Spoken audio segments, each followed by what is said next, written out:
ग्रामीण सतीश पांडे साहेब, मिलिंदजी वांगे साहेब आणि या व्हिडिओवर मतदान केंद्राच्या उपस्थित सर्व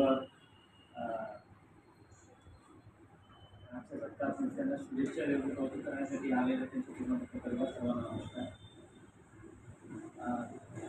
सर्वप्रथम जे अगोदर नाव घेतलं होतं वगैरे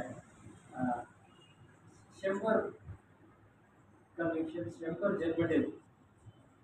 आता आम्ही आवर्जून या कार्यक्रमासाठी आलो साहेब. त्यांच्या असं आहे, त्यांच्या करिअरला एक माइलस्टोन सारखं आहे. ते येऊन असं आम्हाला रिपोर्ट करतात जजमेंट कॉपी घेऊन तर जन्मठेप लागलेला आहे, मी 3 वर्ष अगोदर केलं होतं ते तपासाच्या वगैरे वगैरे.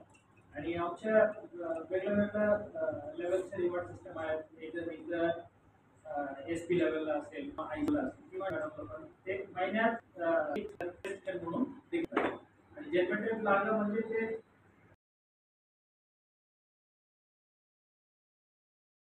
रेटवरचं जे मॉनिटरिंग आहे ते सुद्धा आपल्याकडे अतिशय चांगल्या प्रकारे होत आहे. आमची टीम सुद्धा चांगल्या प्रकारे सपोर्ट करते आहे. पण नुसतं पोलीस टीमचा सपोर्टचा फायदा नाही, तर सरकारी वकील त्या केसमध्ये किती इंटरेस्ट घेतात आणि किती चांगल्या प्रकारे पुरावा पूर्णत्वास मांडतात हे सुद्धा महत्त्वाचं आहे. आणि गेल्या 6 वर्षामध्ये सरांनी अतिशय चांगल्या प्रकारे अतिशय कष्ट करून कमिशन मिळवले, त्याबद्दल पोलीस दलात असेल तर मी आपण आभार मानतो. कमिशन रेट वाढला की आमचा सुद्धा कमिशन रेट वाढतो, त्यामुळे आम्हाला या गोष्टीचा विशेष आनंद आहे. सरांनी यापुढे सुद्धा पहिली सेंचुरी मारली, दुसऱ्या सेंचुरीकडे सुद्धा सरांनी वाटचाल करावी, तर सरांना मनपूर्वक शुभेच्छा देतो. सरांच्या प्रयत्नांना आमची नेहमी साथ आहे आणि आमची टीम सुद्धा सरांना नेहमी सपोर्ट करेल, ते सुद्धा मी सरांना आश्वासन देतो. परत एकदा सरांना शुभेच्छा देतो. आम्ही सगळे जे तुमच्या पाठीशी आहोत, तुम्ही असंच कार्य करत राहा आणि सिद्धरामेश्वराच्या चरणी प्रार्थना करतो ते चांगलं काम करण्यासाठी त्याने तुम्हाला चांगलं आयुष्यामध्ये द्यावं. धन्यवाद. आणि प्रामाणिकपणे या समाजामध्ये कसं काम केलं पाहिजे आणि आपल्याला आपण जे काम करतोय ते काम आपल्या देशाचं आणि समाजाचं काम आहे, या उद्देशाने आपण काम केलं पाहिजे. हा दृष्टिकोन डोळ्यासमोर ठेवून मी माझ्या कामाला सुरुवात केली.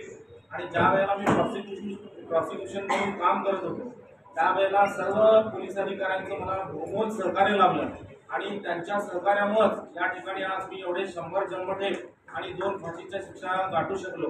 याचं सगळं श्रेय मी माझ्या पोलीस डिपार्टमेंटला देतो. त्याबद्दल आज या ठिकाणी कार्यक्रमाला शोभा आणण्यासाठी आपण सगळेजण या सामाजिक उपक्रमामध्ये आपण सहभागी झाला, त्याबद्दल मनापासून आपले स्वागत करतो. खरं तर आपण आपलं काम करत असताना या समाजामध्ये आपण राहतो, आपण समाजाची बांधिलकी जपली पाहिजे, काहीतरी एक सामाजिक उपक्रम राबवले पाहिजेत. शिक्षा घेणारे भरपूर आहेत, शिक्षा देणारे भरपूर आहेत, पण समाजासाठी आपण आपलं काम करत असताना काय योगदान देतो याचा विचार केला आणि मग सर्व मित्रपरिवारांबरोबर चर्चा करून असा निर्णय केला की 100 जन्मठेपांबद्दल आपण 100 सामाजिक उपक्रम करूया आणि त्याचा पहिला उपक्रम म्हणा रक्तदान शिबिराने करूया आणि त्याचं मूर्त रूप आज आपण या ठिकाणी बघतोय. या ठिकाणी मी सगळ्यांना आव्हान करतो की जास्त